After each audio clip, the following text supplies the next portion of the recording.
Olá, bom dia, aqui é o professor José Carlos Carvalho, da cidade de Santos, São Paulo, um eterno aprendiz do Supremo Mestre. Estamos juntos para comentar mais uma lição da revista desse trimestre, primeiro trimestre de 2022 da CPED. Antes, porém, eu gostaria de contar com a sua participação, que você ao assistir esse vídeo, essa aula, veja se você é inscrito no meu canal. Se não for, inscreva-se, ative o sininho para receber as nossas notificações e dê uma curtida. Precisamos de bastante likes, precisamos também que você compartilhe essa aula com seus amigos, para que eles compartilhem com outros. Vale lembrar também que no meu canal do YouTube nós temos curso bíblico gratuito, nós temos aulas de escola bíblica dominical, temos sermões, palestras e os devocionais que são postados diariamente. Então é fundamental que você divulgue esse canal para que milhares de pessoas recebam porção da palavra de Deus todos os dias.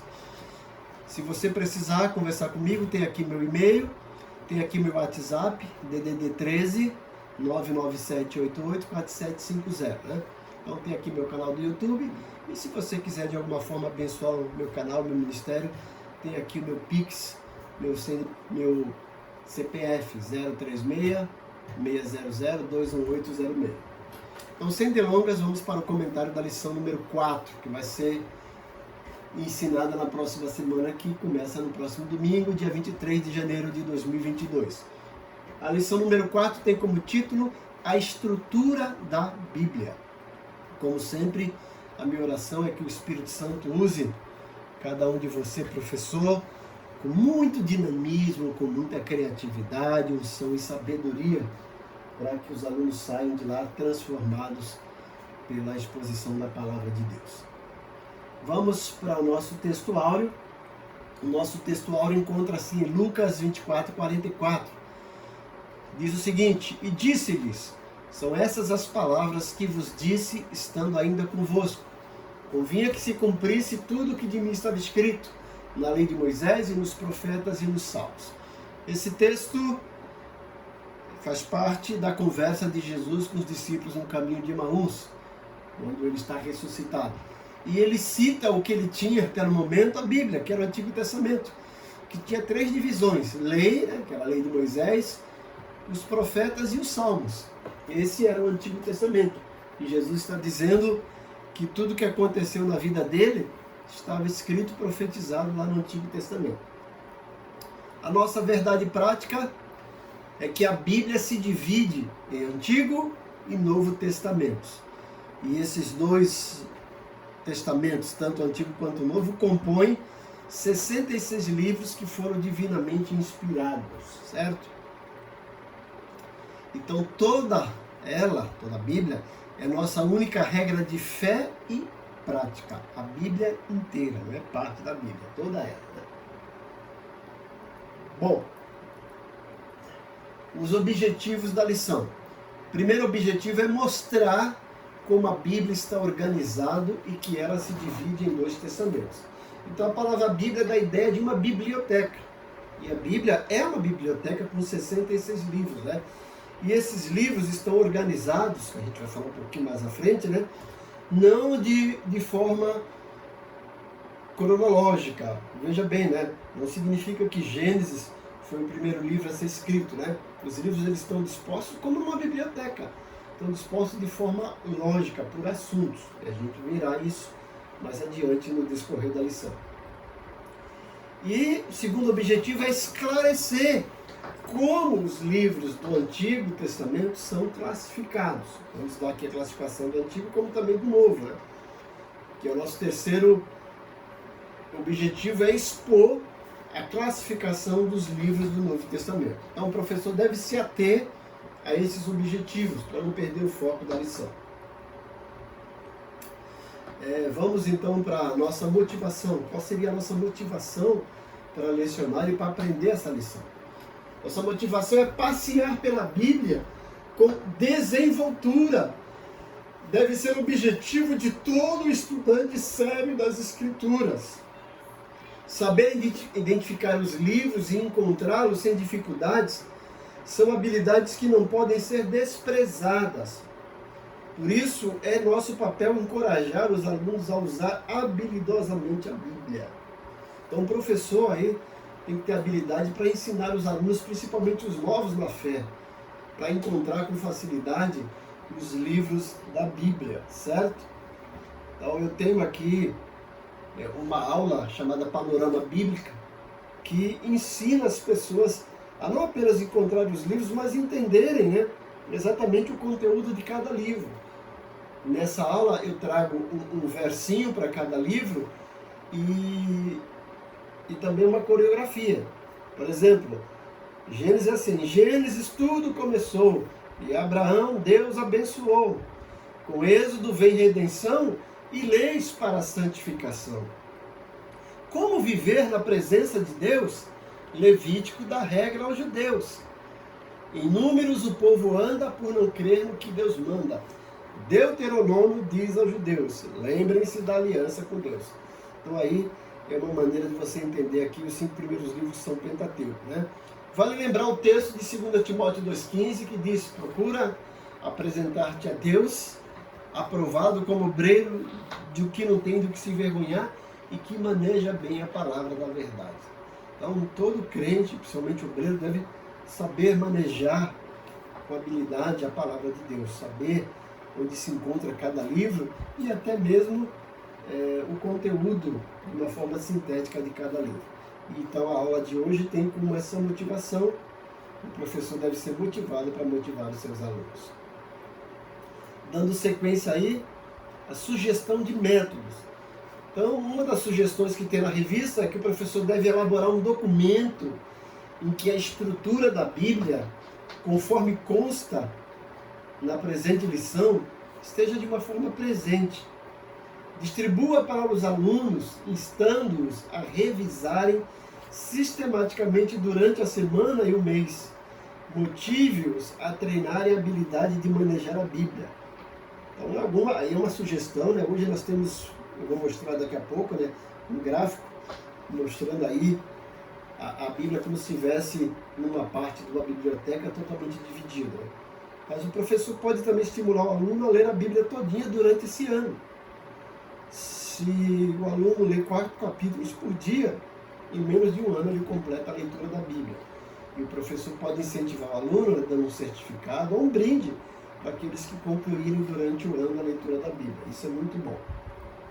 Está aqui o que eu falei, ó. O professor pode colocar aí no data show, no projetor, essa figura, os livros da Bíblia. O Pentateuco, né? Os 5 livros, por isso que é uma penta, né? 5, teuco, rolo, né? Os livros históricos, que começa de Josué e vai até Esther. Os livros poéticos, que são 5, né? Jó, Salmos, Provérbios, Eclesiastes e Cantares, ou chamado Cântico dos Cânticos. Os profetas, que tem 2 divisões: profetas menores, que são 5, e os profetas maiores, que são 12. Então essas 2 prateleiras de cima constituem o Antigo Testamento, e as 2 prateleiras de baixo, o Novo Testamento, que tem uma divisão. Eu prefiro fazer outra divisão, vou mostrar, né? Essa divisão mostra que os evangelhos, livros históricos, cartas de Paulo, as outras cartas e Apocalipse. Então essa é uma maneira do aluno ter em mente onde se encontram os livros da Bíblia e que categoria eles são classificados, certo? Essa é uma sugestão, mas o professor pode usar a sua criatividade e colocar outra sugestão. Mais à frente eu vou mostrar os slides também, de outra forma de dividir tanto o Antigo quanto o Novo Testamento. A palavra-chave da lição é estrutura. Então hoje nós vamos trabalhar a estrutura da Bíblia, certo? Vamos ver aqui como se classifica a estrutura da palavra de Deus. É não estrutura, certo? Vamos lá para a nossa estrutura da palavra de Deus, que é a palavra-chave aqui. Estrutura. Trabalhar a lição mostrando como a Bíblia se divide, onde cada livro se encaixa, correto? A introdução da lição. Na revista nós temos essa introdução, que conhecer a estrutura da Bíblia é importante para a gente manejar bem. Então, é fundamental que a gente entenda as classificações dos livros para ter uma noção do que se trata e qual é a categoria que ele se encaixa. Então, memorizar as Escrituras e amá-la não são opções excludentes. Então, cada aluno, cada cristão deve ter essa paixão pela Bíblia e um desejo de estudar. O salmista diz no Salmo 119, que é lindo, né? O Salmo 19 também, que as palavras do Senhor são mais doces que o mel e o destilar do favo. Então, o professor tem que ser alguém apaixonado pela Bíblia para passar essa paixão para os seus alunos. Então, as pessoas antigas decoravam as Escrituras porque amavam. Quando a gente pensa na etimologia da palavra decorar, ela tem como fonte a palavra coração, ou seja, que vem do coração. Por isso a importância de conhecer a estrutura do livro que amamos, a Bíblia. Quem ama a Bíblia vai com certeza procurar manejá-la muito bem. A Bíblia Sagrada foi escrita majoritariamente em hebraico e grego, e ela levou um período de aproximadamente 1.600 anos, e foi escrita por 40 homens que compuseram aí a estrutura do Antigo e do Novo Testamento. Os livros da Bíblia são divinamente inspirados e formam o que nós chamamos de cânon bíblico. Então, nessa lição veremos como a Bíblia está organizada, a classificação de seus livros, a canonicidade e as particularidades dos testamentos. Então, essa é uma lição que a princípio não parece muito atrativa para um crente mais maduro. Ela parece mais atrativa para um crente iniciante, para um novo convertido. Mas para nós também vale a pena a gente recordar isso, né? E ter isso em mente para cada vez se tornar mais maduro e passar para as pessoas que estão ingressando na fé. O tópico 1 tem como título Como a Bíblia está organizada. Então vamos trabalhar um pouquinho sobre isso, né, da organização da Bíblia, e nos tópicos 2 e 3 vamos ver a organização, a estrutura do Antigo e do Novo Testamento. O nosso subtópico 1, definição do termo Bíblia, o que vem ser Bíblia, a palavra Bíblia, porque a palavra Bíblia não aparece na Bíblia. Interessante isso, né? Ela tem outros nomes, outras classificações, né? Então a palavra Bíblia tem origem tanto no vocábulo grego como também no latino. O termo grego bíblio significa livro e tem uma conotação de qualidade sagrada, então da ideia de um livro sagrado. E a gente vai ver também que a palavra Bíblia tem uma ideia de coleção, coletânea, não é um livro só, é plural, né? Já a palavra, o termo latino para a Bíblia é um substantivo feminino singular, que igualmente exprime a ideia também de livro. Por volta do ano 150 depois de Cristo, os cristãos passaram a usar o termo em grego, o termo ta Bíblia, que era um plural, né? Os livros. Usaram esse termo para referir-se ao conjunto de livros inspirados por Deus, porque a Bíblia é um livro que contém 66 livros, então na realidade ela é uma biblioteca. Se você olhar o dicionário bíblico, Wycliffe, ele explica que o singular Bíblia em latim revela uma unidade de pensamento e uma pureza. Por isso a coleção dos livros sagrados forma um único livro, a Bíblia Sagrada, que também foi chamada por Paulo de as Santas Escrituras, lá em Romanos 1, versículo 2. O nosso segundo tópico, vamos tratar do cânon da Bíblia, né? Nem todo mundo tem ideia dessa palavra cânon. O que é cânon, né? E a gente, quando pensa nisso, lembra primeiro do Grande Canyon, né? Não tem nada a ver com Canyon, é cânon mesmo, né? Então a expressão cânon procede do hebraico kaner, com o sentido de vara de medir. O termo correspondente em grego é canon, que significa régua. Desse modo, na teologia, o vocábulo cânon é empregado como norma, uma maneira de identificar os livros sagrados, de avaliar o intuito de identificar os livros sagrados.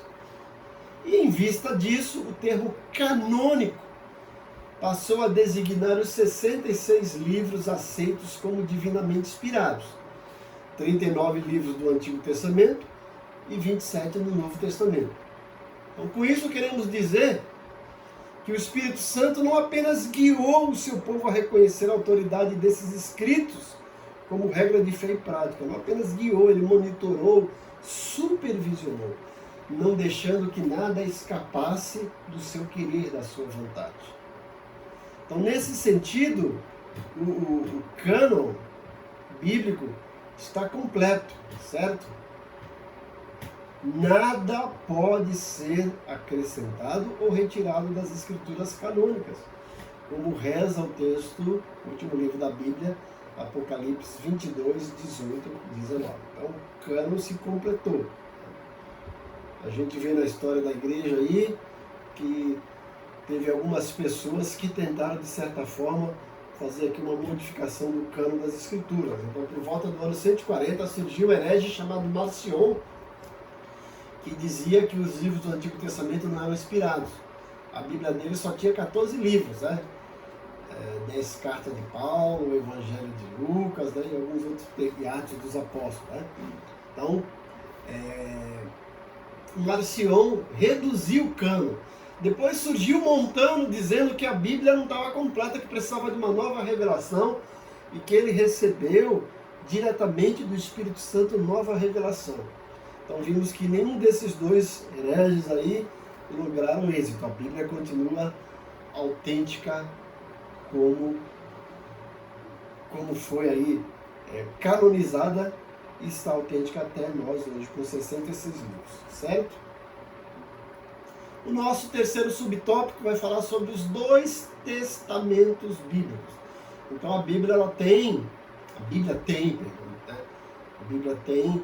a princípio, duas grandes divisões, o Antigo e o Novo Testamento. Algumas pessoas gostam de usar o termo Velho Testamento e Novo, né? Eu não gosto de usar o termo velho, eu falo antigo.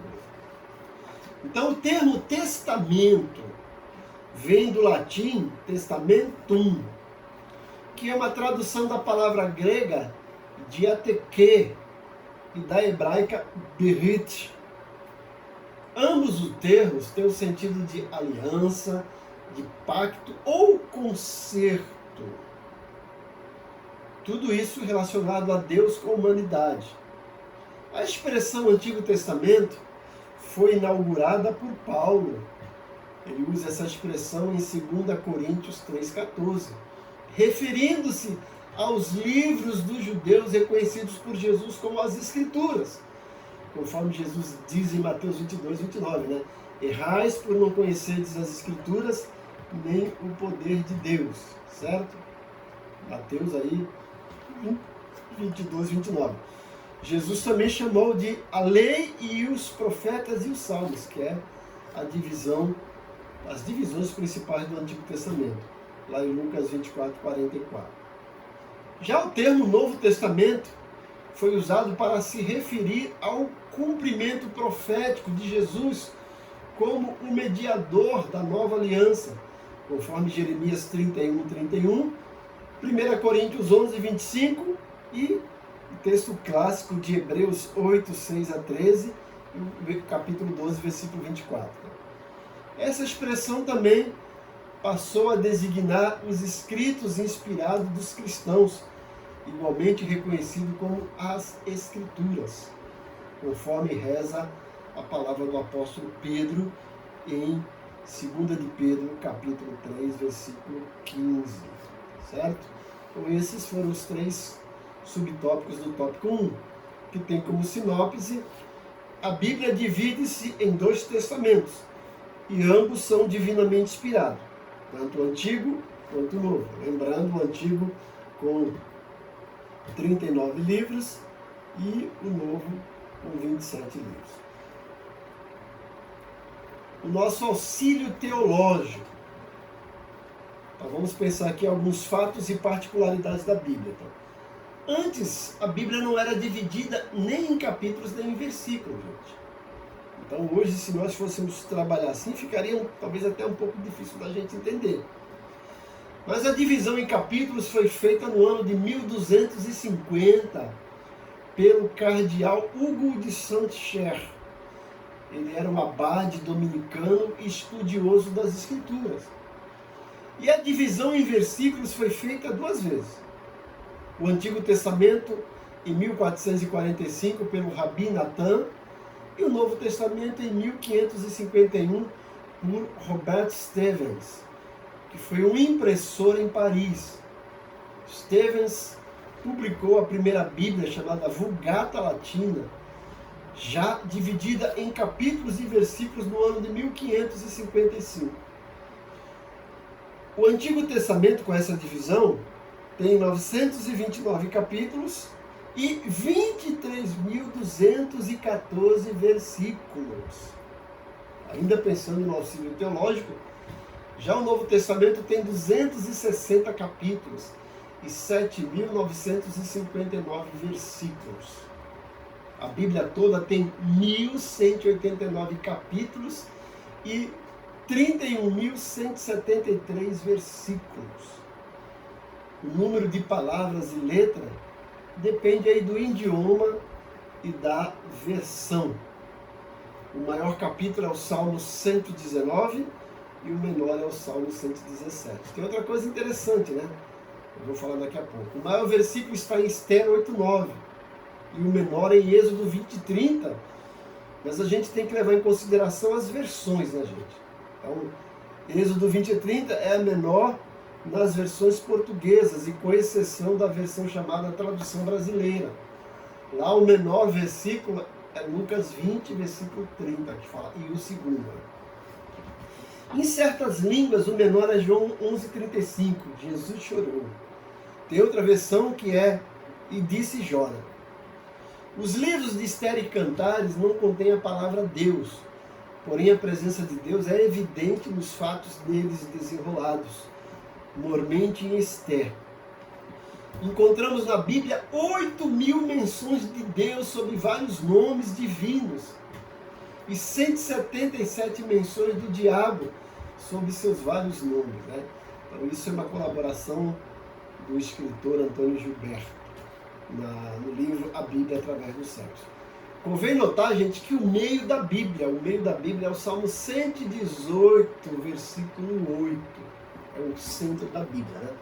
Lá vai falar sobre a vontade de Deus. É uma particularidade que você pode passar para os seus alunos. Ampliando aqui o nosso conhecimento, pensando em estrutura. Nós adotamos o cânon protestante e ensinamos, pois, que a Bíblia contém somente 66 livros inspirados por Deus. Nenhum a mais, né? Nós vamos ver que na versão católica tem, acho que 7 livros a mais. Eles mesmos reconhecem que esses livros não são inspirados.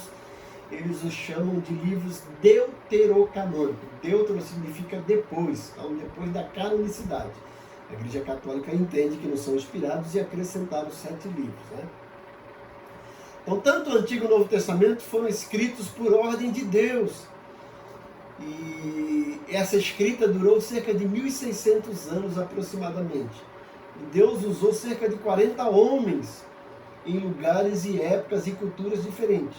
Mas mesmo assim, não encontramos nenhuma contradição na palavra de Deus. E você pode ampliar mais o seu conhecimento lendo a declaração de fé das Assembleias de Deus. Bom, vamos para o nosso tópico 2, o Antigo Testamento. Vamos pensar um pouquinho na estrutura do Antigo Testamento. Os livros do Antigo Testamento, subtópico 1. A classificação dos livros do Antigo Testamento, nós temos o seguinte, né? A classificação dos livros do Antigo Testamento, tal qual a conhecemos hoje, se divide nos seguintes grupos. Eu vou dizer para vocês que eu tenho uma divisão diferente, daqui a pouco eu vou mostrar para vocês. Mas na revista de vocês tem, né? A primeira divisão é chamada Pentateuco Olei. Penta, 5, Teuco, rolo, 5 rolos. Então, esse Pentateuco Olei são constituídos por 5 livros, de Gênesis a Deuteronômio, todos eles escritos por Moisés. Depois nós teríamos os livros históricos, formados por 12 livros. O primeiro Josué e o último Esther. Depois temos os livros poéticos, compostos de 5 livros. Jó, Salmos, certo? Jó, Salmos, Cantares, Provérbios e Eclesiastes. E depois nós temos os livros proféticos, que são 17, que são divididos em profetas maiores com 5 livros, que vai de Isaías a Daniel, e profetas menores com 12 livros, de Oséias a Malaquias. Naquele gráfico que eu mostrei para vocês, naquela imagem da estante, está essa divisão. E a divisão utilizada pelos judeus era uma divisão tripartida. Eles consideravam lei, profetas, salmos ou escritos, conforme Jesus falou para os discípulos no caminho de Emaús em Lucas 24, 44. Né? Apesar da cultura judaica fazer uma categorização diferente, né? O conjunto do livro do Antigo Testamento soma os mesmos 39 livros. Tanto faz essa configuração como essa, vai dar 39 livros, todos eles divinamente inspirados, tanto para os judeus como para os cristãos. E aqui eu estou colocando, gente, a minha divisão, tá? Para ficar mais fácil para os alunos. Você pode colocar esse slide, né? Ó, estrutura do Antigo Testamento. Ele tem 39 livros e tem 3 divisões. Livros históricos, que são História 17, né? Profecia 17 e Poesia 5. Então fica fácil de você lembrar, né? 17, 17, 5. 17 com 17, 34, com 5, 39. Sendo que a parte histórica nós temos 2 subdivisões. 5 livros que são chamados Lei ou Pentateuco, 12 livros que são chamados escritos narrativos ou livros históricos. 5 com 12, 17. E você vai ver que depois nós temos a poesia e a profecia é igualzinho à história. 17 livros de profecia, sendo dividido de 2 formas. Os profetas maiores, que são 5, e os profetas menores, que são 12. Convém notar que profetas maiores não significa que eles são maiores porque tinham uma altura, né, uma estrutura diferenciada, eles eram mais altos, né, em estatura, não. São chamados de maiores porque o volume dos livros são bem grandes, como Isaías, que tem 66 capítulos. E os profetas menores você vai encontrar aí livros dos profetas menores com 1 capítulo, com 2, com 3, né? Até com 10 e 14, mas bem pequenos. Essa é a minha divisão para ficar mais fácil, a divisão do Antigo Testamento. Mas cabe ao professor usar aqui, achar melhor. Tanto aquela primeira divisão da apostila, da revista, quanto a divisão dos judeus, quanto a minha aqui, vai chegar a 39 livros da mesma forma, certo?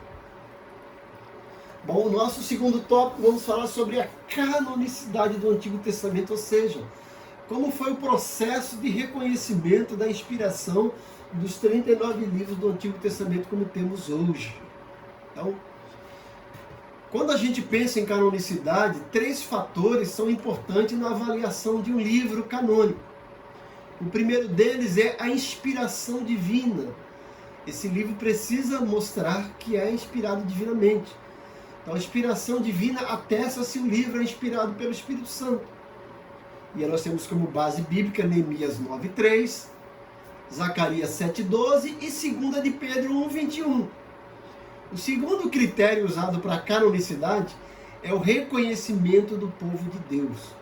O reconhecimento que atesta se o livro era aceito como autêntico por seus primeiros leitores.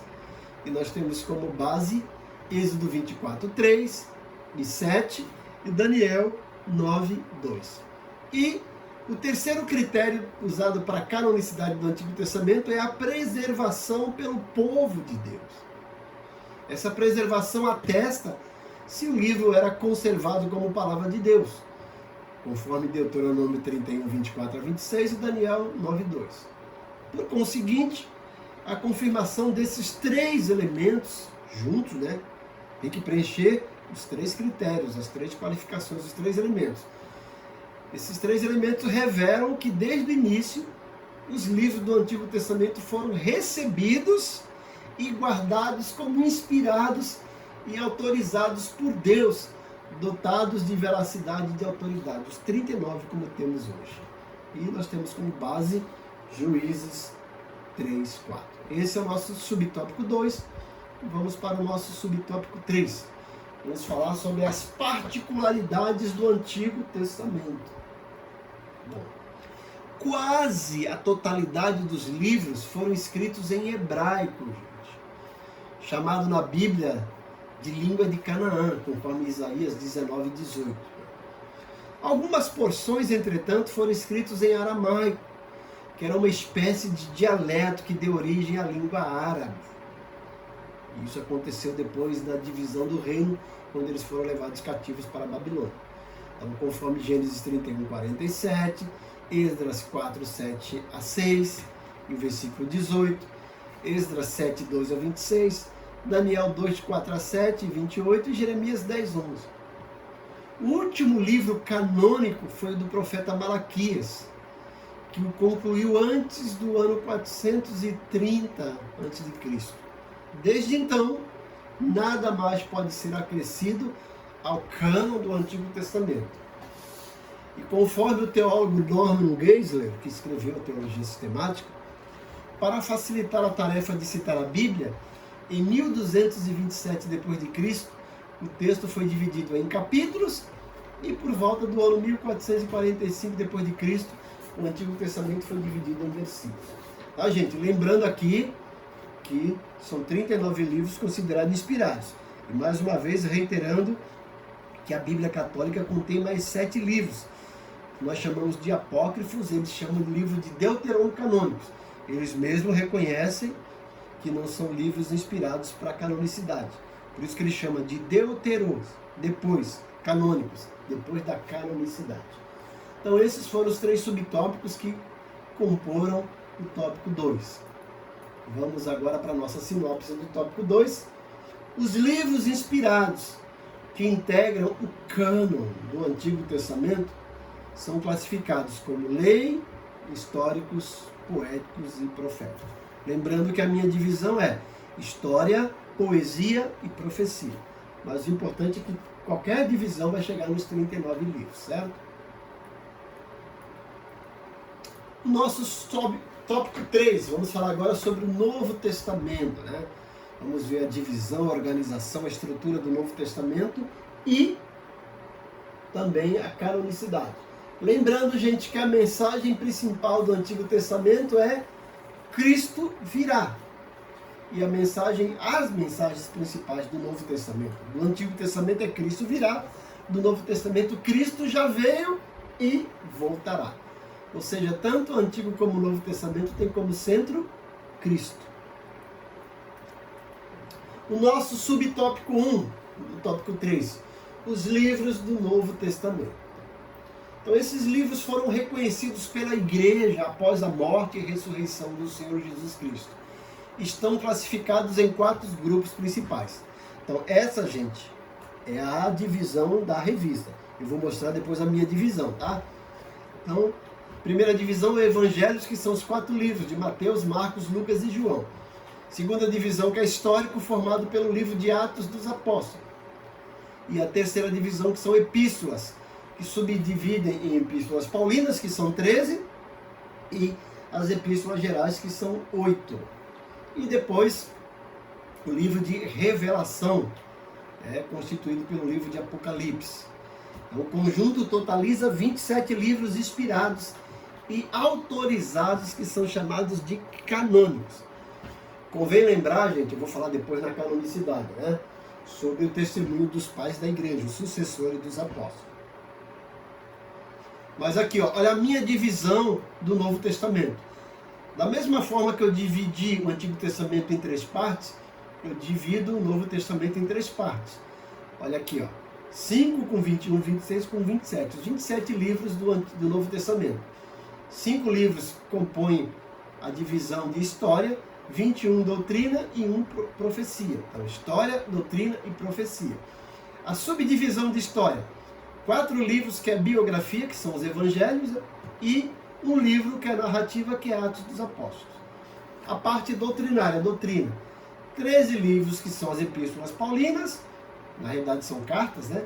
E os 8 que são as epístolas gerais. E o livro de profecia, que é o livro de Apocalipse. Então essa é a minha maneira de dividir o Novo Testamento, que eu acho que é a maneira mais simples para os alunos lembrar.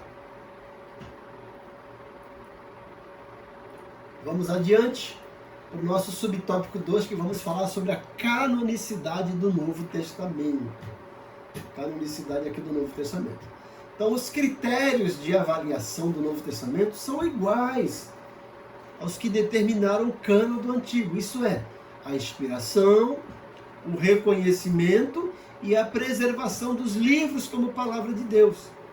Então, nesse sentido, a Bíblia oferece indiscutíveis provas de inspiração do Novo Testamento, conforme a gente pode ver em 1 Tessalonicenses 2,13, 2 Timóteo 3,16 e 2 de Pedro 1,2.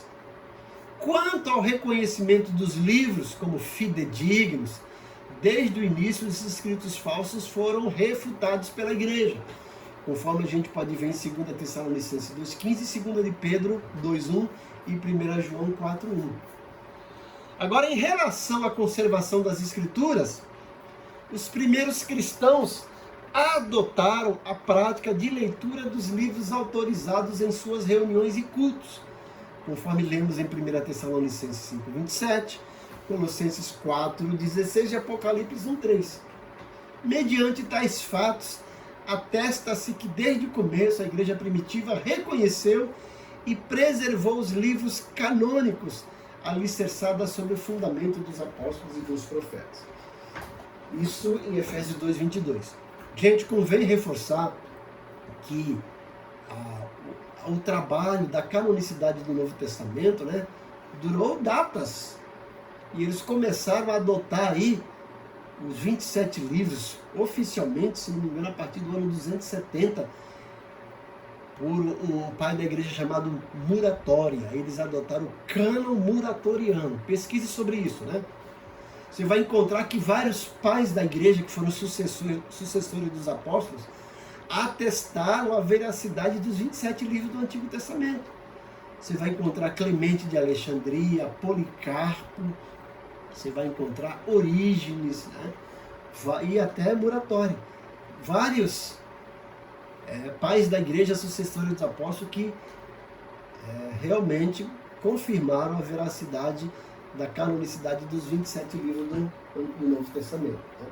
Surgiram vários livros também do Novo Testamento, apócrifos, que queriam ter validade, mas não foi aceita pela liderança da igreja.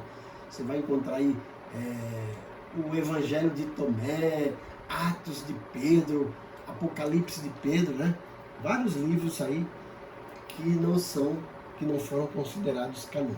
Os que foram considerados são os 27 que nós temos até hoje.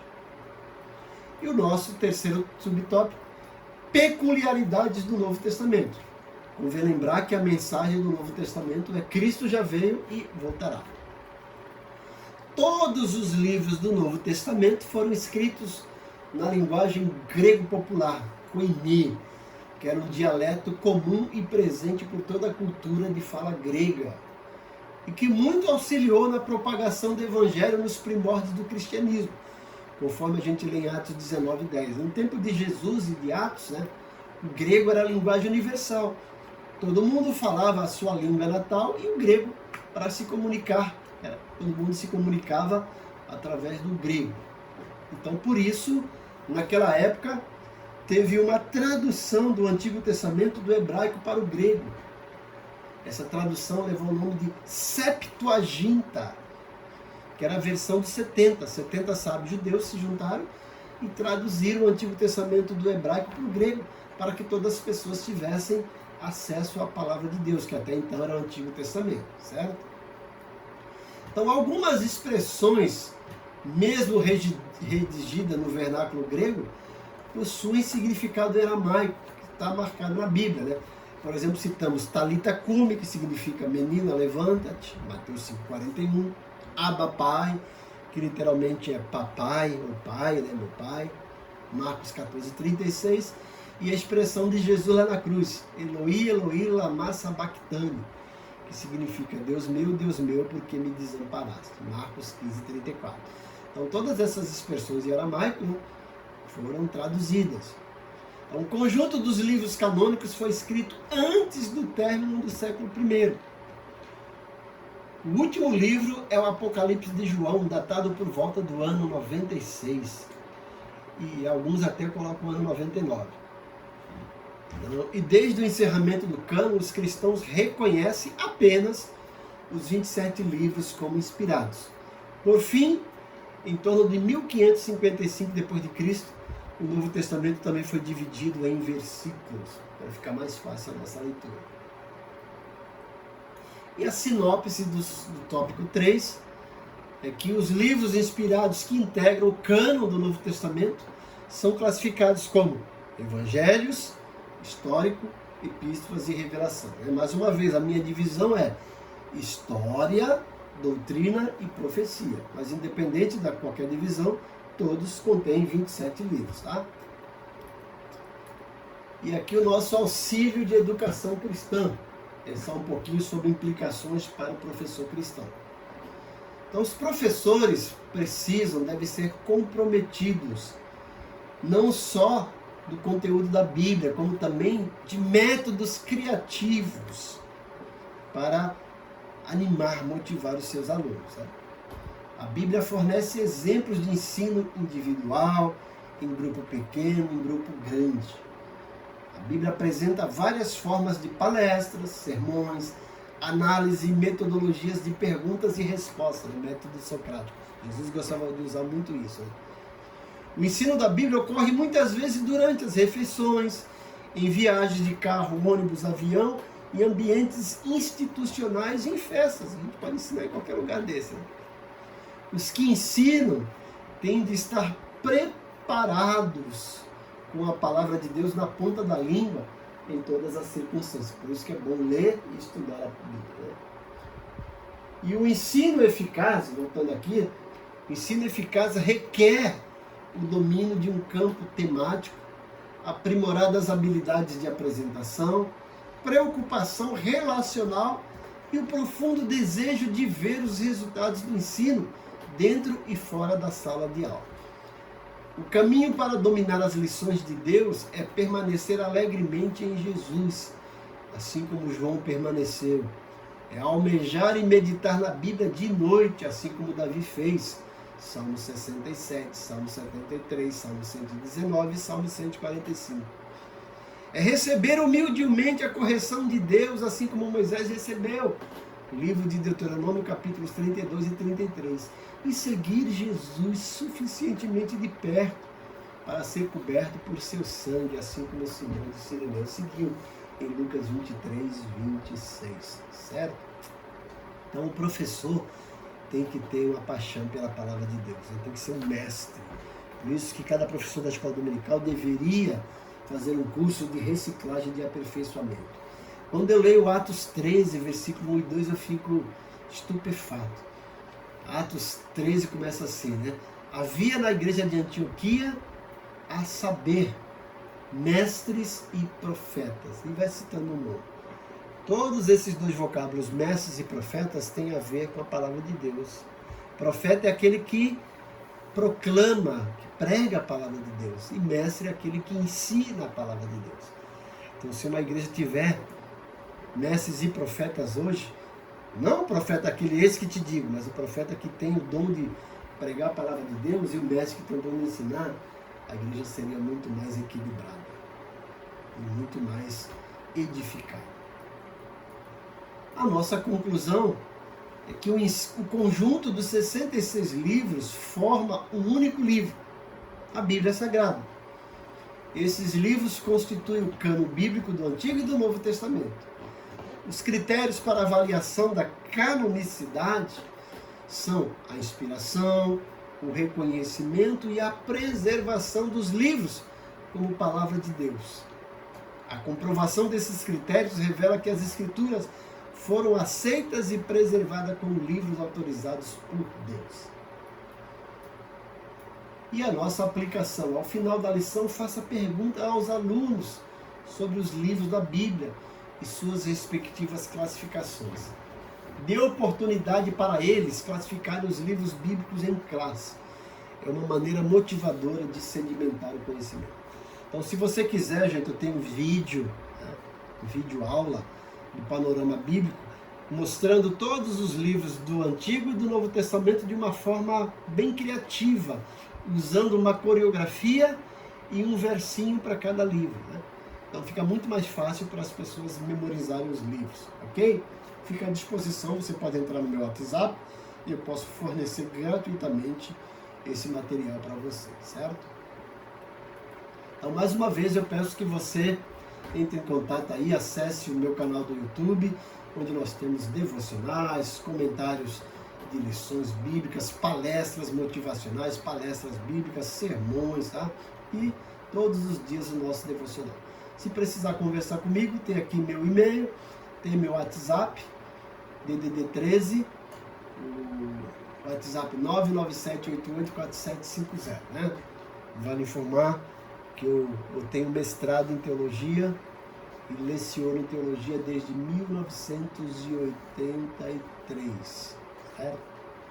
E aí tenho abençoado a vida de bastante aluno. Então, se você quiser colaborar conosco, acesse o nosso canal do YouTube, inscreva-se, ative o sininho para receber nossa notificação, dê os seus likes, curta, compartilhe com seus amigos. Se quiser abençoar nosso ministério, está aqui o Pix, meu CPF 036-600-1806. Pastor José Carlos Carvalho, o eterno aprendiz do Supremo Mestre. Deus abençoe grandemente a sua vida. Amém.